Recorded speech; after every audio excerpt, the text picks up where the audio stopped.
Hello everybody, welcome to the table. So today we have for you a brand new OTF knife from Smith & Wesson, and this is not my first, not my second, but my third video I've made on this particular model of knife, so it is definitely, in my opinion, worth revisiting again. So this right here is the Smith & Wesson MMP 10th generation OTF, and so this is a single action automatic with a front side trigger right here, a safety, and we can see the sliding mechanism that needs to be reset every time it's fired. But what makes this particular version of the knife special, of course, as you can see, is this lovely color we have here. So we have white aluminum handles, and we can see that the accents on the knife are black, in addition to the blade itself.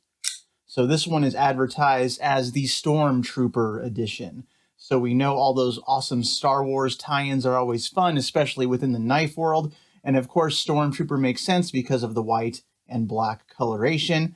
But I think that's what drew me to this particular model. This one is an exclusive to BladeOps, I believe. And so that should be still available on their website. So we'll take a close look at this one and do some comparisons with my other knife on the table right here. But of course, what makes this knife special, again, the coloration. But what also drew me to it is the blade type. So take a look at the blade right here.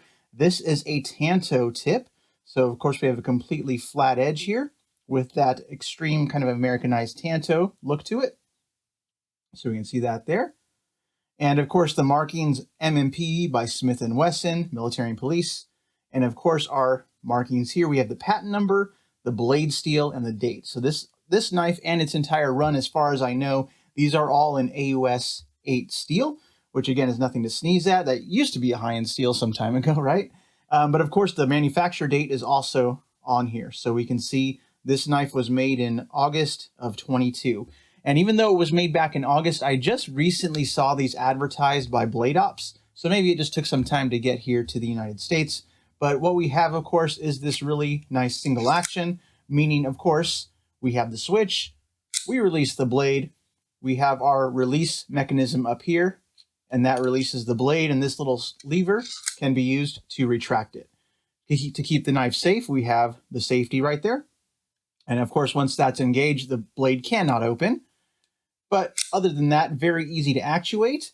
And if you want to close it one-handed, of course, you can certainly do that. Not quite as fidgety that way, but it is possible.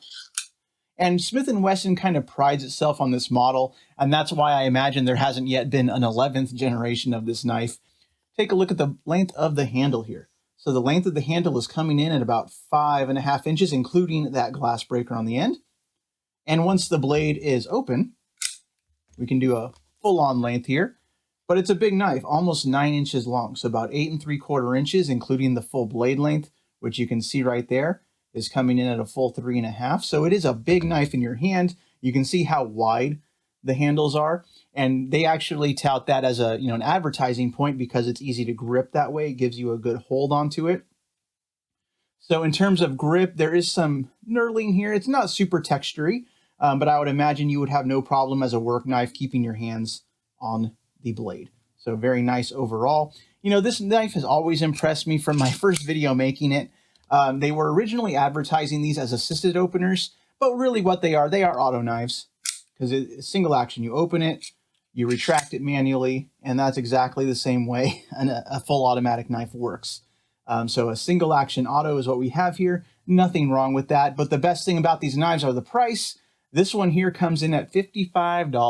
$55. So that's a really good deal for an automatic knife because, of course, the next step up, you're going to be spending well over $100, possibly $200 or $300 for an automatic of this type.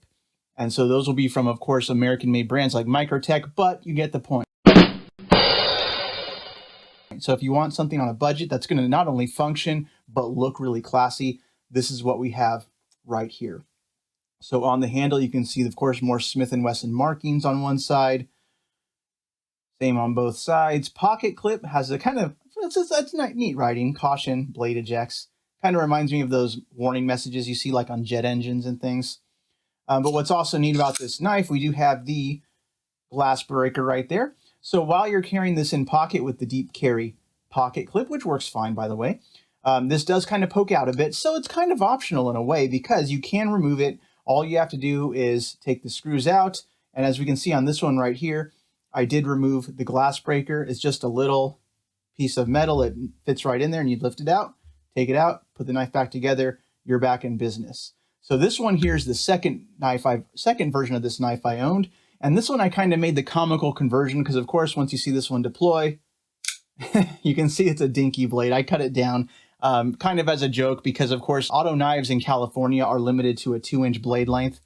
So, of course, in California, you probably wouldn't want to carry this one, but this one, this goofy looking thing, is going to be legal. So kind of just an extreme silly example there. But they do come in several different colors, the coyote tan, black for sure, and now in this white coloration as well, which looks, again, super classy.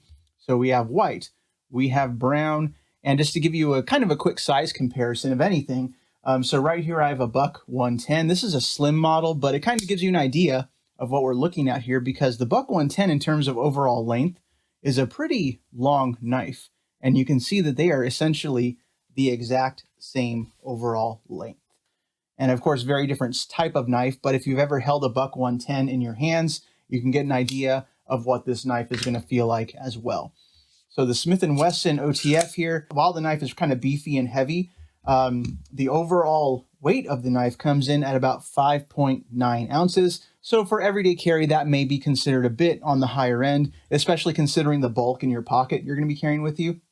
But nothing can really beat the cool factor of that action. And so, of course, the blade itself is super sharp, no play. It's very minimal for an OTF. I'm actually really impressed. I know you can hear that, but it feels super solid, like it's not going anywhere.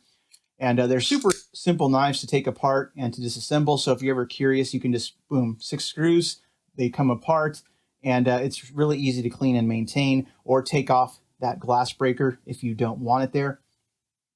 Really only downsides, potential downsides for you. When you do use the knife, you got to be careful not to put your finger right here and press down or the blade will retract. And then the secondary thing, if you have fat thumbs like me, when you're pressing down on this trigger, make sure your thumb does not get in the line of the lever right here, or you could have, a misfire like that. So you just got to be very careful with your thumb placement. Put it more towards this side of the knife and you're fine. So definitely in the heat of the moment, if you're using this knife in an emergency, that's something you definitely want to train up on.